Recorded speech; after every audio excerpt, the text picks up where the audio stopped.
I will go ahead and just start today's program by making introductions. Welcome. I'm so glad you could all be here. I'm Beth, she, her pronouns from Book Group Services here at Mid-Continent Public Library. And I will be your staff facilitator. Some best practices for this program are we ask that you stay muted during Doug's presentation. Feel free to put questions in the chat. I will be monitoring. And for those of you who have checked out physical copies from the Booktalk collection, I will be monitoring and getting your dates renewed for you. If you have any questions, feel free to email booktalk@mymcpl.org. And I would love to introduce Doug Richardson of the National Park Service. Doug is in his 30th year with the National Park Service and has served at 8 national parks in 4 states. I lost my page, so sorry. Almost 34 years ago, he decided to study history and history education in college, in part inspired by the writing of David McCullough. He has been at the Truman home since January 2017 and started developing programs with Mid-Continent weeks after his arrival. Truman was always his dream park, in part because of the book we are discussing today. He and his wife are staunch believers in the public library system, and yes, his wife made him say that last line. So take it away, Doug. Thank you, Beth, and thank you all for being with us today. Indeed, my name is Doug Richardson, and I am with the National Park Service at Harry S. Truman National Historic Site, a unit of the National Park Service that many refer to as the Truman home. And it is my honor and pleasure to be with you and to work at this marvelous National Park Service site. And at 2 o'clock this afternoon, what we call Truman time, we have had all sort of wonderful visitors here today from at least 7 states across the country. I'm speaking to you today from 216 North Delaware Street, a house known as the Nolan home, which happened to belong to Harry S. Truman's aunt and uncle, Joseph and Ellen Nolan. Ellen Nolan was Harry Truman's father's sister. Joseph and Ellen Nolan had 3 daughters that were very close to Harry Truman. It was these Nolan sisters who helped engineer a reunion between Harry Truman and Bess Wallace, probably in 1910, that led to that marvelous courtship that led to the marriage between Harry Truman and Bess Wallace in 1919. So I'm speaking to you today from the Nolan home. We gather together today in September 2023 to continue our guided tour of David McCullough's wonderful biography of our 33rd President of the United States, this wonderful biography of Harry Truman. And this program series is brought to you by not only the National Park Service, but our good friends at Mid-Continent Public Library, our very good friends. And I've shared this before, but not long after starting here at Harry S. Truman National Historic Site, I went for my first meeting at Mid-Continent Public Library with just a few ideas that I had in my head. I had worked with public libraries throughout my career. I just had a couple of ideas in my head, but at my first meeting with Mid-Continent Public Library, Dylan Little just went to town. And next thing I knew, by the time I left with that meeting, we had a long list of program ideas, and it has been a wonderful collaborative effort. So thank you to Mid-Continent, one of the best library systems that I have ever been associated with. And there you see one of my favorite photographs of David McCullough while researching and writing at the Harry S. Truman Presidential Library and Museum, just down at the other end of Delaware Street here in Independence, Missouri. So here today, we will be focusing on the year 1948, not only one of the most consequential years in Harry S. Truman's life, but in one of the most consequential years in American and in world history. And in rereading this chapter and these two chapters for today's session, this line really jumped out at me. And so if you have your volume of Truman with you today, this is from page 603 in the hardback version. The atmosphere of Washington today is no longer post-war. It is a pre-war atmosphere. That line was written by columnists Joseph and Stuart Alsop. And that line really did jump out at me again. And I think last time that we gathered, we were talking about the end of World War II in Europe and the end of World War II in Japan. So we were talking about VE Day and the celebrations that were happening around the world correlating with the end of World War II in Europe and the celebrations in the streets that were happening as a result of VJ Day. The war was over at long last. At the end of World War I, people said that World War I would be the war to end all wars. At the end of World War II, many people hoped at least that that would be the war to end all wars.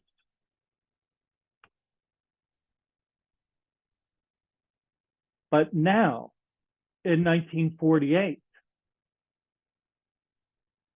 now that the Cold War was now a reality, now that this horrible weapon that the world had seen used in Japan was a reality,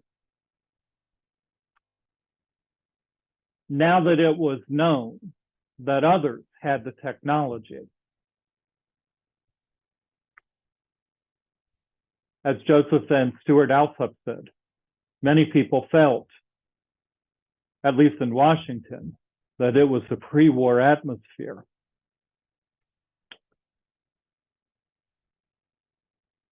Now, did that correlate with what you read? As you read, the economy seemed to be doing pretty well. Unemployment was down. Manufacturing was doing pretty well. Economic indicators were doing pretty well. How do you think you would have been doing in 1948?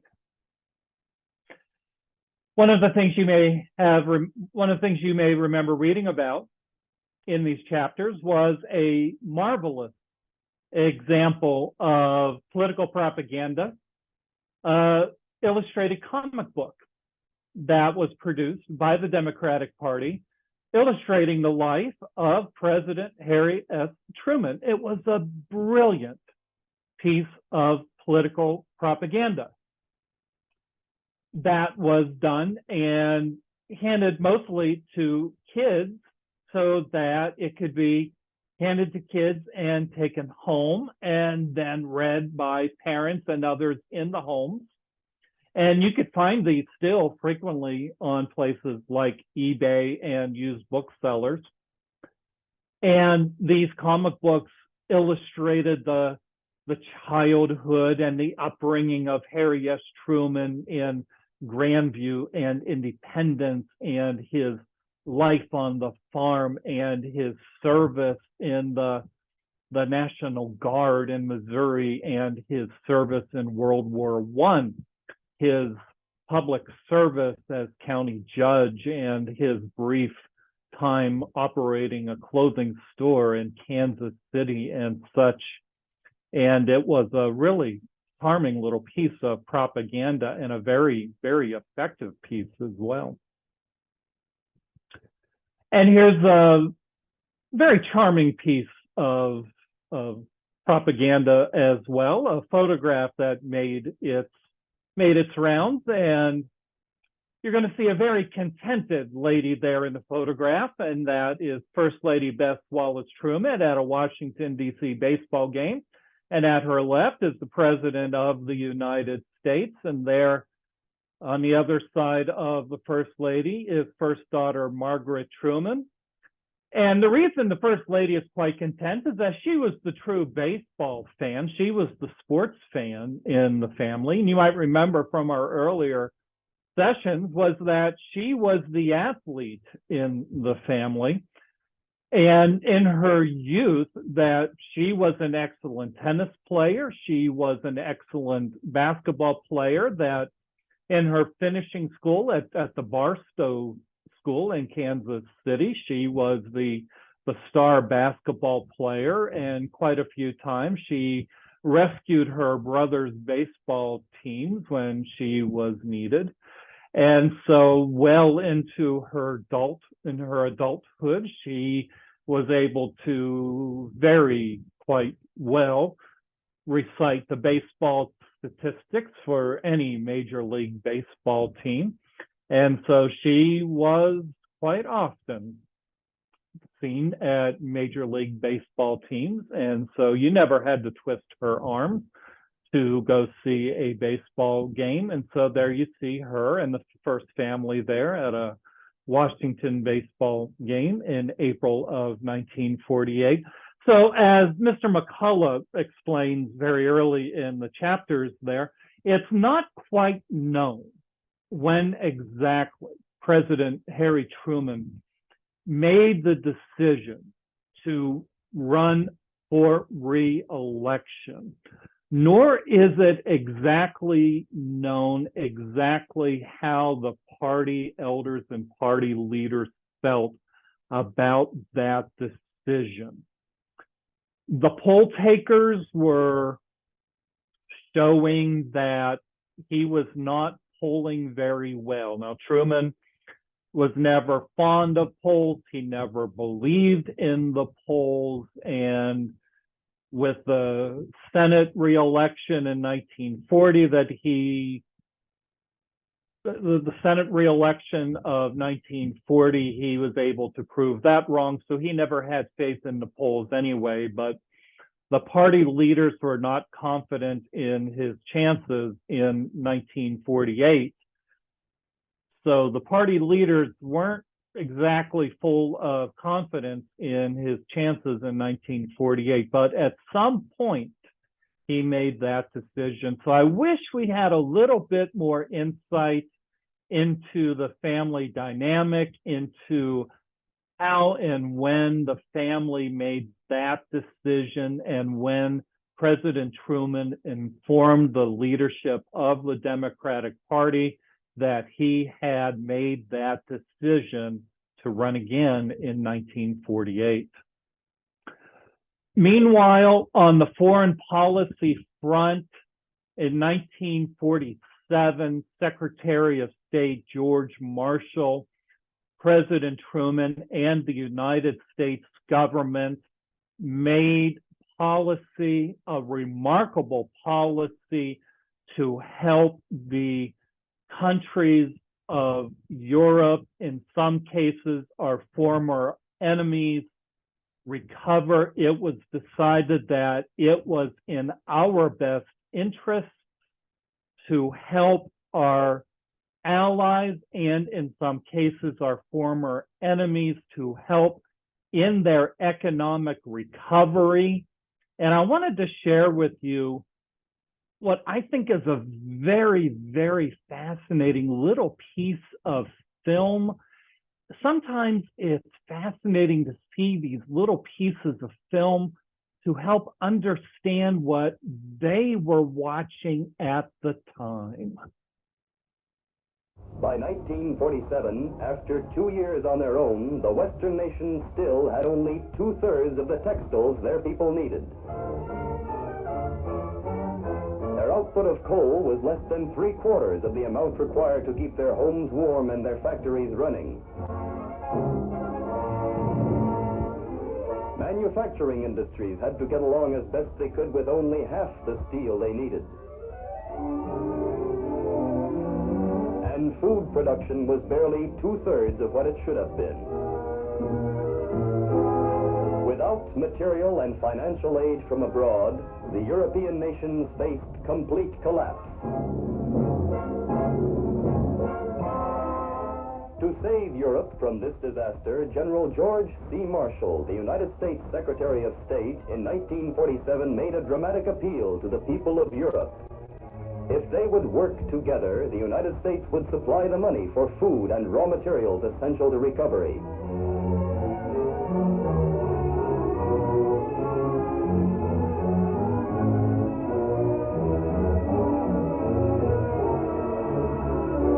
People all over the continent sought to understand the full implications of this proposal. In Paris, the foreign ministers of Great Britain, the Soviet Union, and France met to discuss Secretary Marshall's plan for restoring stability and peace to the nations of Europe.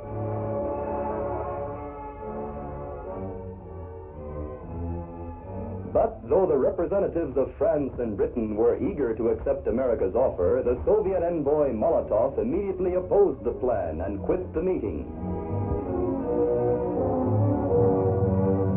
Nevertheless, 16 of the free democratic nations quickly banded together to work out their economic requirements and to devise an integrated common program for restoring their economic health.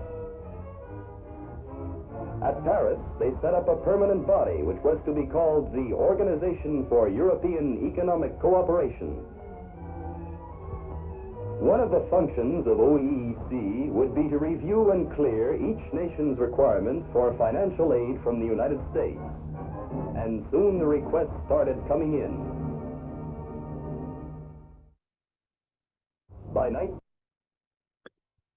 And so, in essence, it was a choice of the United States, one of a couple superpowers in this post-World War period, helping our allies, and in some cases, our former enemies, helping as opposed to allowing what Churchill, if you remember from our last session, allowing that Iron Curtain from sweeping over.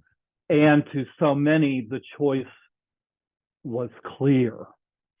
And to this day, even one day last week, we had some visitors from Europe sharing with us here in Independence, Missouri, telling us how President Truman and the American people helped their families survive in that post-war period. And so history remains relevant to us today, over 75 years later. So I wanted to share a little film clip with you from President Truman's own words.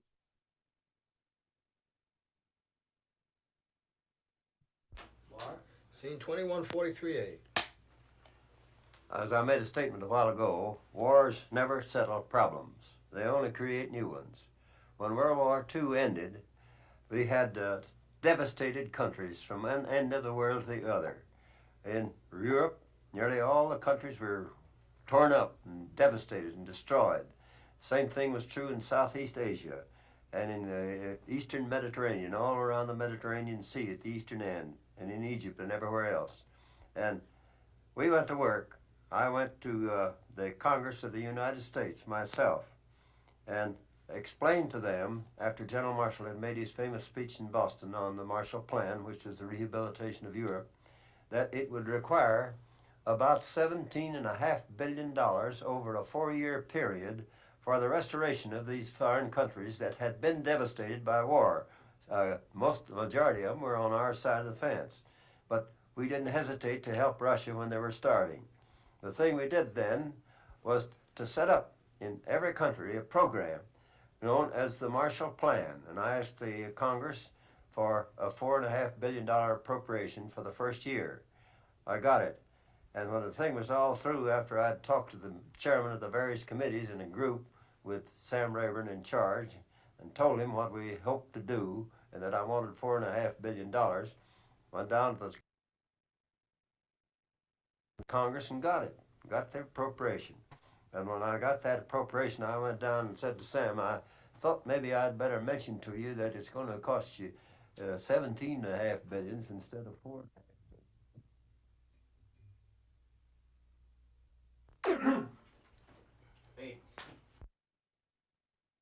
And I just apologize to all of you on the call today. I have a link to a YouTube video there that has the entirety of Secretary of State Marshall's remarkable 1947 speech that lays out the origins of what Harry Truman insisted be called the Marshall Plan. And it's a rather lengthy, passionate speech by General Marshall. And my intention was to carve out for all of you today a few minutes of the speech. And I honestly couldn't figure out a way to do that because it is such a very powerful speech that every single word of the speech is just so important. So what I really recommend to all of you is just simply go to YouTube and perhaps just type in General Marshall 1947 speech.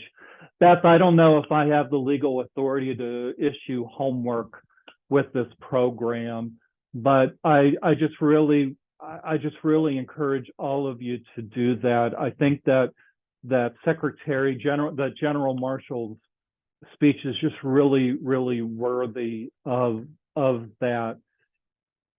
It's just such a wonderfully humanitarian effort that I know that historians have debated over the years to what extent the Marshall Plan did in fact contribute to the overall recovery of Europe in the grand scheme of things. But as I shared a few moments ago, we still receive visitors to Independence, Missouri to this very day who tell us that President Truman and the American people helped save their families' lives. And that may be anecdotal, but that still means something to us today. The power of lasting friendship. All of us on our call today, we probably all have somebody in our network of friends that has been with us seemingly forever. That's somebody that you may have on speed dial that you know you can call at any time, day or night, that you know you can call on for anything at any time, that you have been through thick and thin. And Eddie Jacobson was that somebody for Harry Truman. Now, Eddie Jacobson was not a childhood friend of Harry Truman's, but they had been friends for a long time. They met as they were training together in preparation for World War I. They met when they formed this canteen, this sort of quickie mart when they were in training camp preparing to serve together in World War I, and they found that they had a lot in common. And so when they came home after World War I, they formed a business partnership and opened the haberdashery in Kansas City, which Harry Truman nicknamed the shirt store. Well, the economic circumstances weren't in their favor, and the haberdashery went under. But that didn't mean that the friendship ended. Rather, it was the opposite. It ended up being a lifelong friendship. And so for the rest of their lives, they not only kept in touch, they too knew that they could call on each other for almost anything. And so when Harry Truman became president of the United States, that relationship continued. And so I wanted to play with you this really wonderful little film clip that was done for the Truman Library that portrays this friendship and how this personal relationship between these two men helped to create and influence one of the most important foreign policy decisions of the Truman administration.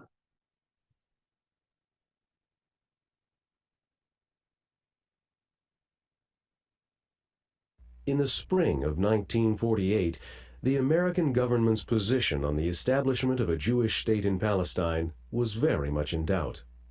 Dr. Chaim Weizmann, the aging scientist and former president of the World Zionist Organization, came to the United States to lobby the United Nations and the American government on behalf of a Jewish homeland. For weeks he had tried to see President Truman, but was rebuffed, in part because Truman was upset with the lobbying tactics of some American Jewish leaders. Finally, Eddie Jacobson, Truman's longtime friend and former business partner, who was Jewish, was asked to convince the president to see Weizmann. This is Jacobson's own account of his meeting with the president on March 13, 1948. I came to the White House on Saturday, March 13th, and was greeted by Mr. Matt Conley, who advised and urged and begged me not to discuss Palestine with the president. When I entered the president's office, I noticed with pleasure that he looked well. For a few minutes we discussed our families, my business, in which he has always shown a brother's interest, and other personal things. Then I brought up the Palestine subject. He immediately became tense in appearance, abrupt in speech, very bitter in the words he was throwing my way. In all the years of our friendship, he never talked to me in this manner, or in any way even approaching it. He made it almost impossible for me to continue when he said sharply that he didn't want to discuss Palestine or the Jews or the Arabs or the British, that he was satisfied to let these subjects take their course through the United Nations. I then actually argued with him, and I'm now surprised at myself that I had the nerve to do that. But the president remained immovable. He replied how disrespectful and how mean certain Jewish leaders had been to him. I suddenly found myself thinking that my dear friend, the President of the United States, was at that moment as close to being an anti-Semite as a man could possibly be, and I was shocked that some of our own Jewish leaders should be responsible for Mr. Truman's attitude. His turn down of my request, firmly and in anger, left me completely crushed. And then, believe it or not, I happened to rest my eyes on a statue of Andrew Jackson mounted on a horse, which I had noted passingly the many previous times I had been to the White House. I then found myself saying this to the president almost word for word. Harry, all your life you have had a hero. You are probably the best read man in America on the life of Andrew Jackson. When you built the new Jackson County Courthouse in Kansas City, you put this very statue, life-size, on the lawn, right in front of the new courthouse, where it still stands. Well, Harry, I too have a hero, a man I never met, but who is, I think, the greatest Jew who ever lived. I'm talking about Chaim Weizmann. He's a very sick man, almost broken in health, But he traveled thousands and thousands of miles just to see you and plead the cause of my people. Now, you refuse to see him. It doesn't sound like you, Harry. Because I thought that you could take this stuff that they have been handing out to you. Just as I finished, I noticed that the president began drumming on his desk with his fingers. And as I stopped talking, he abruptly turned around while still sitting in his swivel chair and started looking out the window into what in the summer is a beautiful rose garden, gazing out the window just over the pictures of his mother, his wife, and his daughter. I knew the sign. I knew that he was changing his mind. I don't know how many seconds passed in silence, but it seemed like centuries. All of a sudden, he swiveled himself around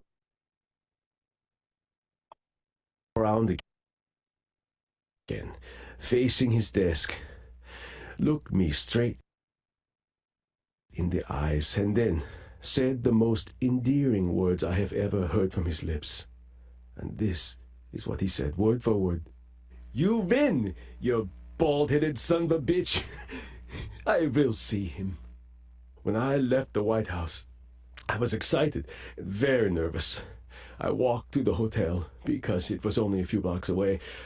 I now remember how the fresh air refreshed me. I was still nervous and excited when I reached the hotel, and before I knew it, I found myself at the bar and drank 2 double bourbons alone, something I never did before in my life. And that's why today, when you visit the nation state of Israel, you will see the name of Edward Jacobson in quite a few places. And that's why sometimes when you hear the description of what a friend is, sometimes a friend is somebody who will tell you things that you don't necessarily want to hear. And that is the power of a lasting friendship.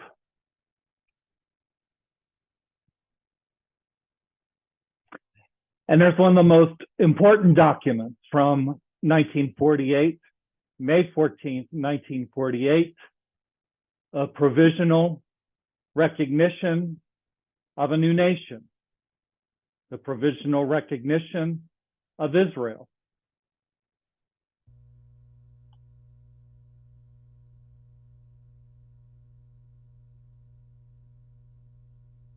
And unfortunately, this particular film clip, this is a film clip that was recently restored by the Truman Library. A few seconds of it, unfortunately, there is no sound. Truman loved maps. Floyd Anderson was one of them. We had several other people in the country, even among the Jews, the Zionists particularly, who were against anything that was to be done if they couldn't have the whole of Palestine and everything handed to them on a silver plate so they wouldn't have to do anything. It couldn't be done. We had to take it in small doses. You can't move 5 or 6 million people out of a country and fill it up with 5 or 6 million more and expect both sets of them to be pleased. We had all sorts of objections to everything that was done. Something had to be done. We went ahead and done it and had it done, and now it's working out. Eventually, I think we'll have them all satisfied, but it's going to take a great deal of time yet to get the job done.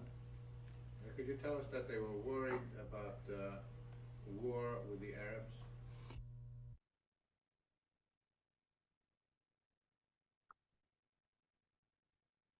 One of the words that we have heard used a lot in our modern political discourse is the word impeachment.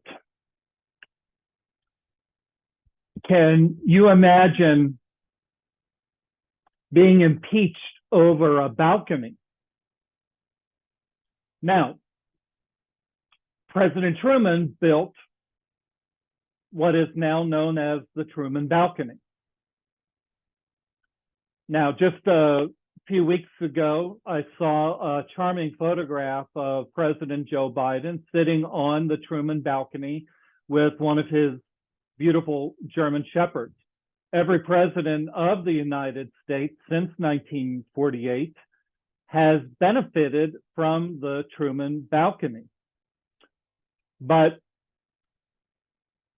in 1948, there were people threatening, at least threatening, President Truman with impeachment over at least the idea of building a balcony.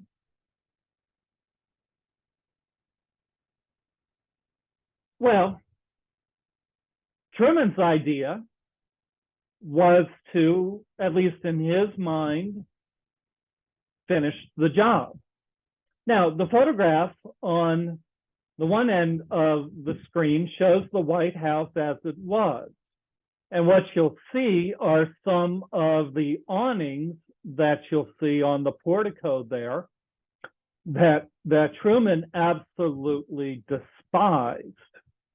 And one of the reasons that Truman despised these awnings was that they collected dirt and they collected grime and they were hideous and they had to be hosed and rinsed off, and the dust and the grime frequently fell down onto the visitors and they looked terrible and they were unattractive to the visitors who came and went. And he just thought that they were unappealing and unbefitting the home of the President of the United States and the structure that he felt represented the people of the United States.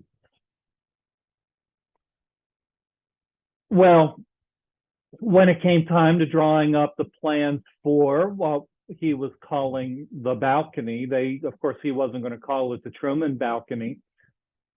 It was decided that Congress would not appropriate money for it. But what Truman did was he decided he would use his expense allotment to build it.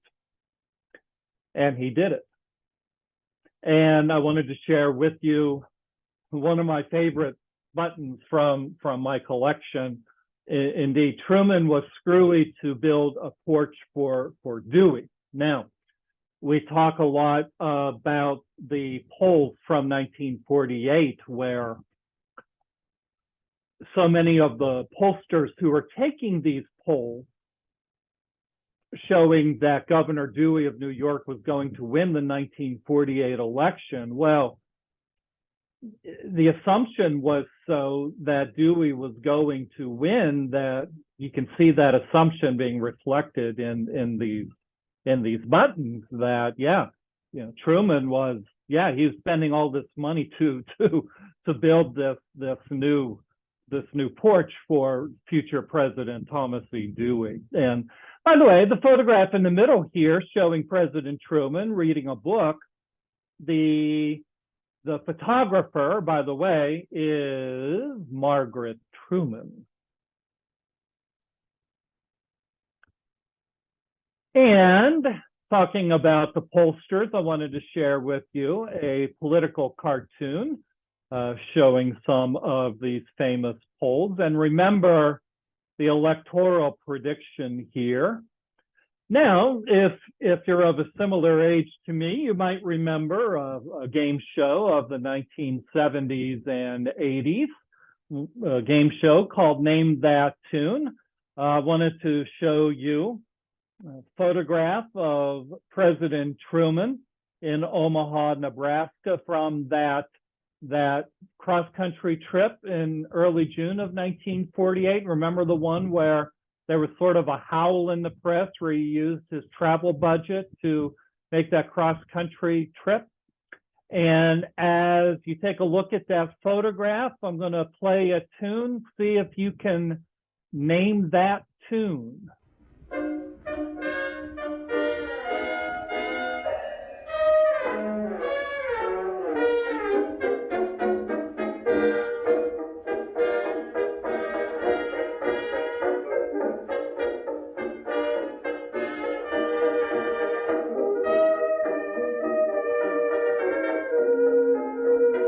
Sing along if you would like.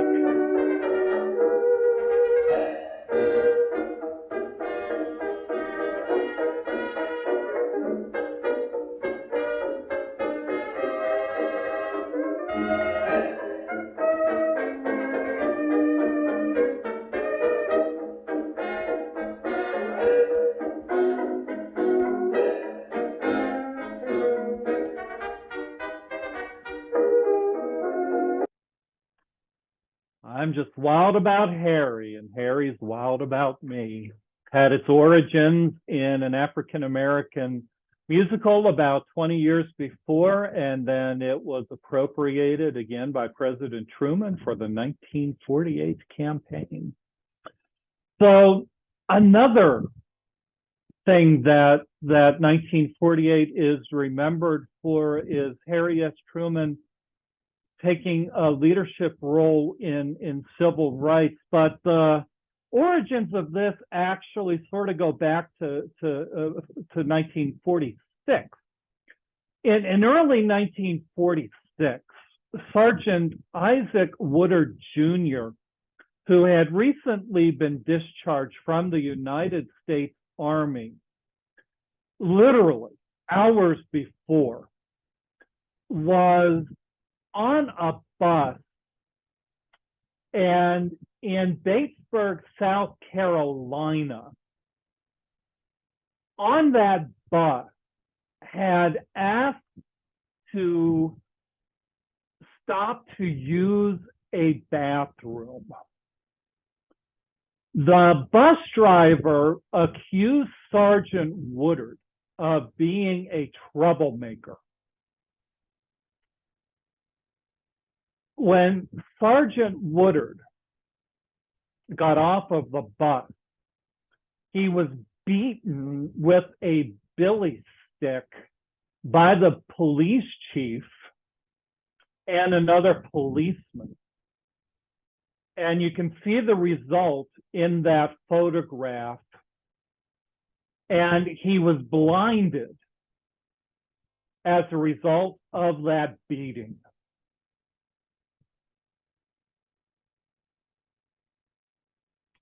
In a subsequent trial, the policemen were not found guilty.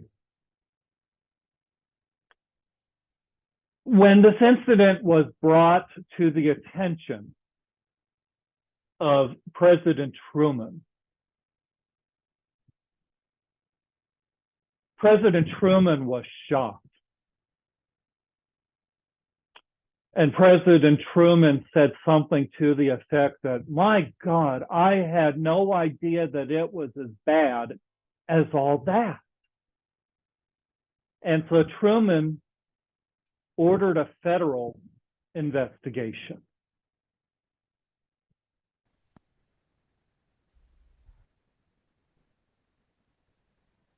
I know of one particular instance when a Negro soldier, a veteran of the Pacific War, was discharged. His home was in North Carolina. And as he tried to go home, he was stopped by one of the police officers down there, sheriff, I think. And he protested that he was just on his way home. They charged him with being drunk and disorderly, and he wasn't drunk at all. But he got hit over the head with a blackjack and hit across the face with a billy club and blinded him for life. I recommend to all of you a very powerful book by Judge Richard Gergel called Unexampled Courage, and a relatively recent PBS documentary called The Blinding of Isaac Woodard. Very, very, very powerful book and a very, very, very powerful documentary. This incident helped lead the way towards an executive order that President Truman issued in July of 1948, EO 9981, that integrated the federal armed forces. Also in 1948, as part of as Winston Churchill described, the Iron Curtain, President Truman and his advisors came up with an absolutely amazing plan to help the people in Berlin. 316, take one. I called a cabinet meeting and discussed the situation with them. Told them what was happening in Berlin and that we had been studying a proposition of how to feed and support Berlin during this blockade. The roadways were the first that the Russians could stop any convoys that started to go over there. And I told them that I had been informed it would be almost impossible to get a convoy through on those roads. Same was true of the railroads, same was true of the waterway. So the only other thing that was left to do was to use planes. So I assembled all the planes that I could get my hands on from one end of the free world to the other, and we ran those planes to Berlin and kept them alive and furnished them with coal and everything else they had to have to get through that winter. And in about 11 months, we got to the point where we could land a plane every 63 seconds, which is quite a record. And we saved Berlin. That's all there was to it. And the Russians had come down off their high horse and had to give up the idea that technicalities were holding them up and they couldn't get ready. Well, they got ready fast enough. When we got Berlin opened up and going again, they moved out. When you called the cabinet meeting, well, you also spoke to a couple of the generals, or you got the word from the generals, General Clay, that we could not get the armed convoys. We could not arm the convoys and break through. That would cause a war. And also General Vandenberg said that if we took away planes from other places, we would be left pretty naked there. Could you tell us about those? And to this day, we may 316. never know how many people we helped in Berlin. And I do love that McCullough makes reference to that new game that we know as Scrabble. And so any Scrabble players out there, and yes, the word terrific would be 13 points, I believe. And the president is renominated.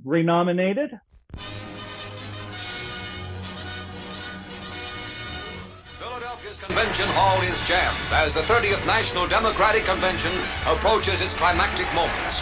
Already pent-up excitement is bursting forth as, with the preliminaries over, temporary Chairman Barkley gives way to permanent Chairman Sam Rayburn of Texas.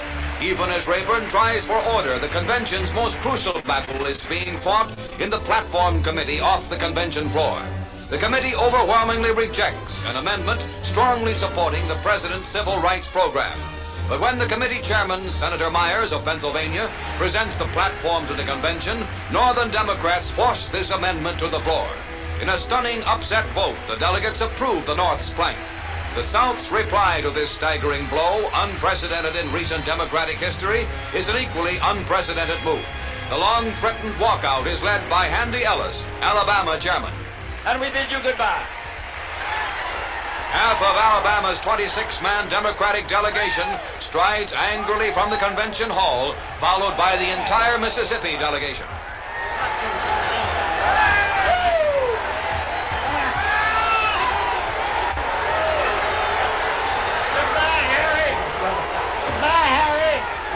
But even as the voting delegates call goodbye, Harry Truman is preparing to leave Washington aboard a special train for Philadelphia to accept the nomination, which now seems surely his.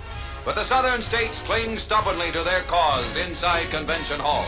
With the battle cry, "You shall not crucify the South on this cross of civil rights," Charles Block of Macon, Georgia, nominates for the presidency of the United States Senator Richard Russell of Georgia, and a big Dixie demonstration gets underway.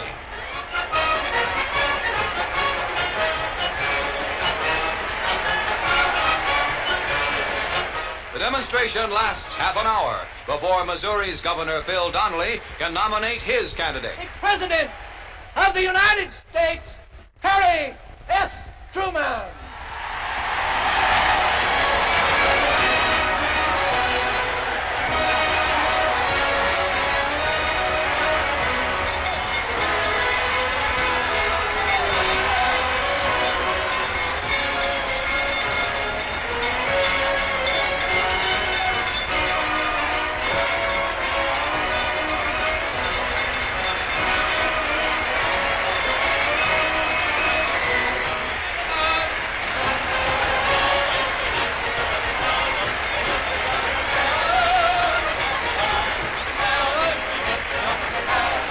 Demonstrations last until midnight. Then come the final exciting moments as the clerk calls the roll of states. Votes for Harry S. Truman. 83 votes for President Harry S. Truman of Missouri and 15 votes for James. The South is almost solid for Russell, but North Carolina's split vote clinches the Truman victory. 13 votes for President Truman. Harry S. Truman, having received a majority of all the votes cast, I therefore declare him the Democratic nominee for President of the United States. President Truman's score is 947.5 votes to Senator Russell's 263. The votes of 23 voting delegates remain uncast. Now the delegates name their vice presidential candidate by acclamation, and Chairman Rayburn announces... Declares Alvin W. Buckley of Kentucky the Democratic nominee for Vice President of the United States. As Mr. Truman enters, the battle lines for the November election are drawn. The Democratic Party has committed itself and its candidates. President Truman takes up the challenge in a fighting acceptance speech. I accept the nomination.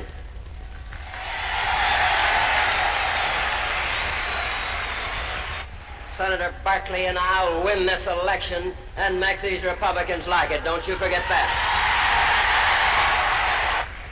My duty as president requires that I use every means within my power to get the laws the people need on matters of such importance and urgency.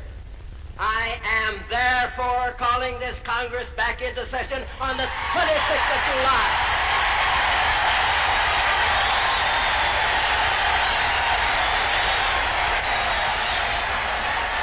I must have your help. You must get in and push and win this election. The country can't afford another Republican Congress. The Democratic Party names its candidates. Alvin Barkley, Senator from Kentucky, and Harry Truman, President of the United States.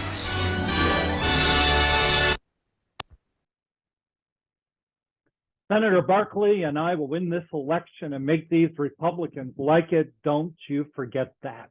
July 15th, 1948. That's probably my favorite photograph from the convention.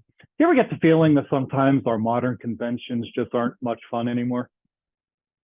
And here is Executive Order 9981, not much longer after the convention. This is an executive order that could have cost Harry Truman the election. So this is very much a very courageous thing that President Truman did, the executive order that banned segregation in the armed services, and a subsequent one banned segregation in the civilian workforce, the workforce that I am a part of. So a very courageous thing that Truman did. And not long after that, July 31st, 1948, the only time that Harry Truman and Governor Thomas Dewey met during the campaign. And one of my favorite lines that when they shook hands, Harry Truman told Governor Dewey, "Tom, when you get to the White House, for God's sake, do something about the plumbing." I love that line. Now, during the campaign, during one of the breaks, Margaret Truman, while home at 219 North Delaware Street, the stress was getting to Margaret. So she asked her grandmother, Mrs. Madge Gates Wallace, if she could paint the cabinets in the kitchen at the home. And so she painted them green. So if you have ever visited the Truman home at 219 North Delaware Street and ever wondered where the green ever came from, that's where it came from the 1948 campaign. So every time that they ever painted the green in the kitchen, every time since, that had its roots from 1948. Now you know. And from 1948, that's when they started to realize in the White House, 1600 Pennsylvania Avenue, that the problems were starting to surface, that the White House was starting to fall apart. So this is from the west sitting wall, north brick wall at the White House. The White House was starting to fall apart, but they couldn't tell the public yet because they felt that, well, there he is, Harry Truman's causing the White House to fall apart. I wanted to share with you this video. This is one of the very few film clips that survives of a Truman whistle stop. And I wanted to see if this speech would possibly connect with you as a voter. Mr. Chairman, and all the good farmers who are responsible for this wonderful demonstration. It does my heart good to see the green fields of this nation once more. They are a wonderful sight. The record-breaking harvests you have been getting in recent years have been a blessing. Millions of people have been saved from starvation by the food you have produced. The whole world has reason to be everlastingly grateful to the farmers of the United States. In a very real sense, the abundant harvests of this country are helping to save the world from communism. Communism thrives on human misery, and the crops you are producing are driving back the tide of misery in many lands. Your farms are a vital element in America's foreign policy. Keep that in mind. That's of vital importance to you and to the world. And while I'm on that subject, I know that the war talk, which is so prevalent today, is causing all of you deep concern. It is plain enough that we are facing a very disturbing international situation. I should like every American to realize that this country is making every possible effort to preserve the peace. In this critical situation, my motto has been, keep your temper and stand firm. We've kept our tempers.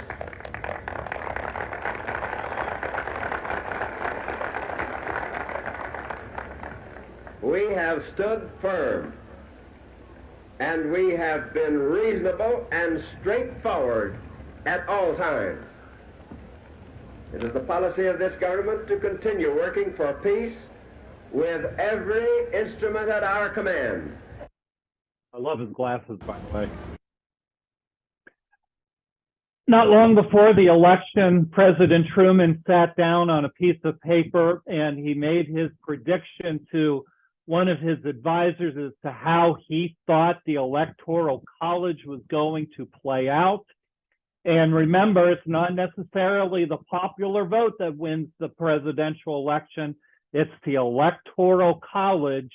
And he predicted that he would take 340 electoral votes to Governor Dewey's 108.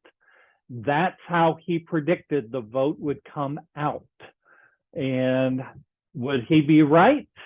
And remember that Roper and some of the other pollsters quit doing polling in August and September, pretty sure that Governor Dewey was going to win in an absolute landslide.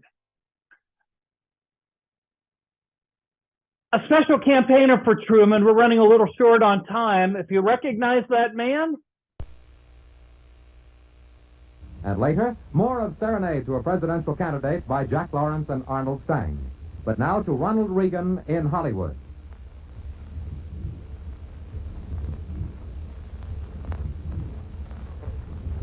This is Ronald Reagan speaking to you from Hollywood. You know me as a motion picture actor.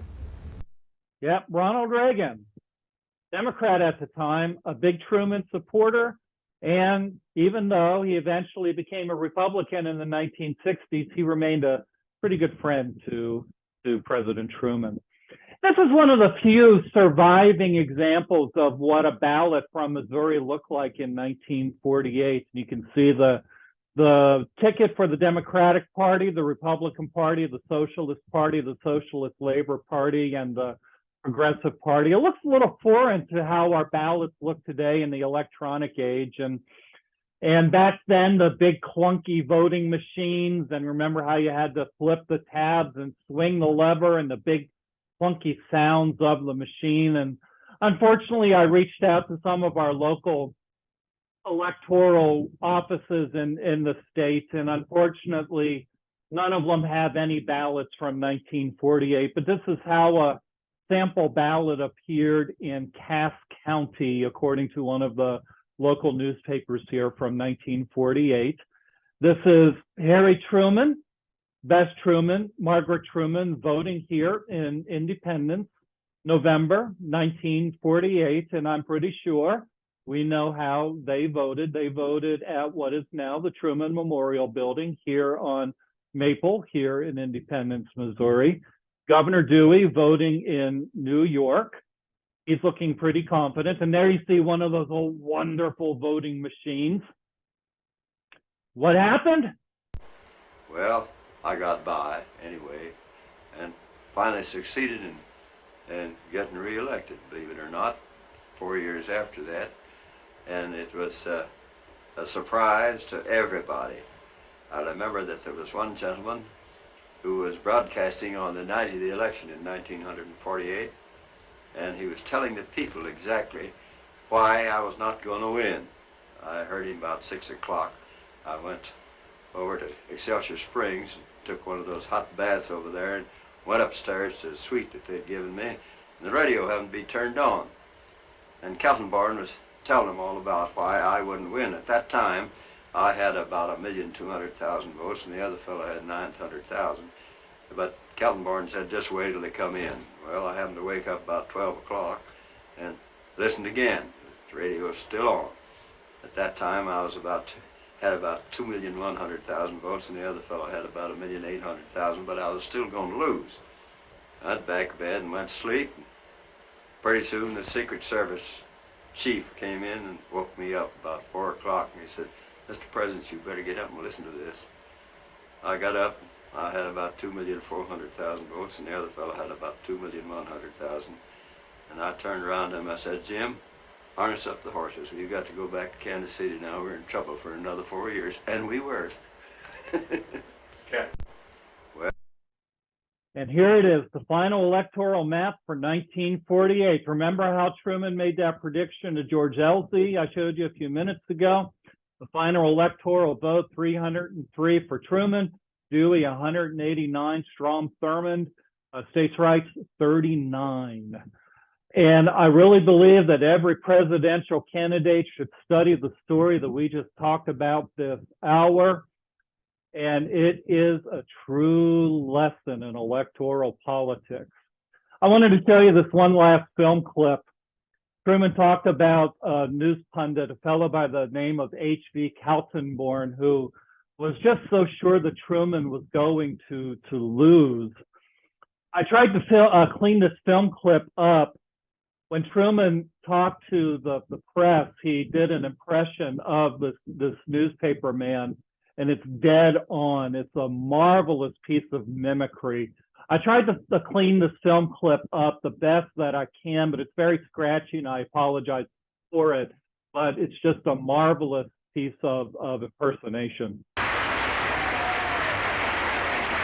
First Time tells how he spent the night of America's most surprising election.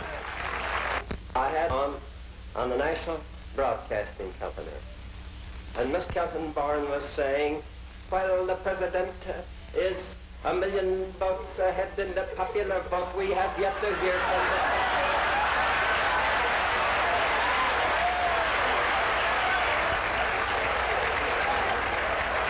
And we are very sure that when the country vote comes in, Mr. Truman will be defeated by an overwhelming majority.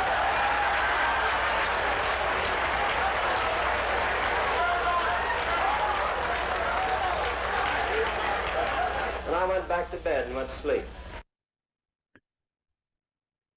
When I came to work this morning, knowing that we were going to gather today, I took a look at the Truman home, and I do this all the time. I still do not know how Harry Truman managed to sneak out of 219 North Delaware Street with his Secret Service agents and somehow evade the press and the crowds that had gathered and sneak away and get to Excelsior Springs. I wish I knew how he did that. But what I would encourage, I encourage everybody who runs for president someday to come to Independence, Missouri and study how Harry Truman ran for president of the United States in 1948. Study how he did it, and you're going to find a lesson learned. I recommend to all of you, if you haven't done so already, to read a marvelous, relatively new book by our good friend A.J. Bain called Dewey Defeats Truman, the 1948 Election and the Battle for America's Soul. It's a wonderful sequel to his wonderful book, The Accidental President. It's just a wonderful read. And I really recommend that you find some time and do some reading on Governor Thomas Dewey, who's another wonderful, wonderful American story as well. As always, if there's anything in this presentation that you would like to discuss further, or if there's anything in this presentation you would like for me to send you, please send me an email at djrichardson@nps, as in nationalparkservice.gov, and I would be happy to share things with you. I work for you, my friends. I am your servant as you are my boss, as the American people. So next month, we will talk about the inauguration of 1949. We will be talking about how President Truman faces new challenges here at home and abroad. The first family moves across the street to Blair House as the White House is being gutted and is being gutted. Can it be saved? Should it be saved? And we will be gathering on Thursday, October 5th, 2023 at 2:00 p.m.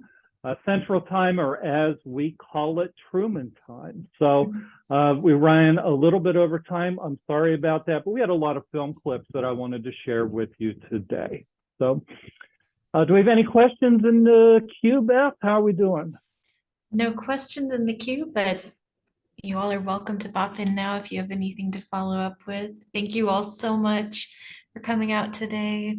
It's always such a joy to listen to the wealth of knowledge that is you, Doug. So thank you so much. Oh, Beth, thank you for putting that YouTube link in there. Thank you for that. Yeah.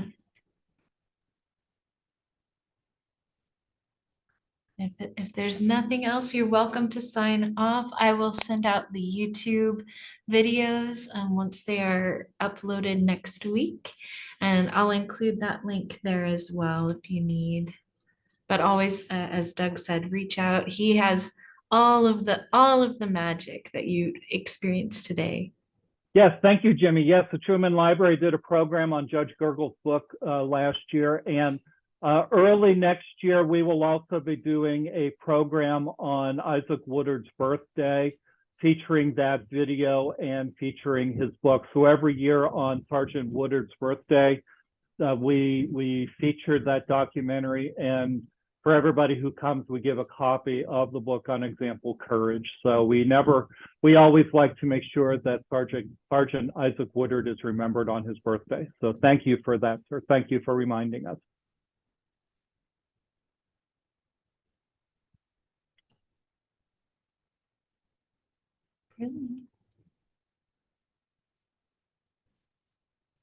Well, if there's no other questions or responses, I will have us all sign off, but thank you all again. We will see you next time. Thank you. Have a wonderful day, everybody. Be safe and take care of yourselves, okay? All right. Thank you so much, Doug. Thank you, Beth. Thank you, Mid-Continent Public Library.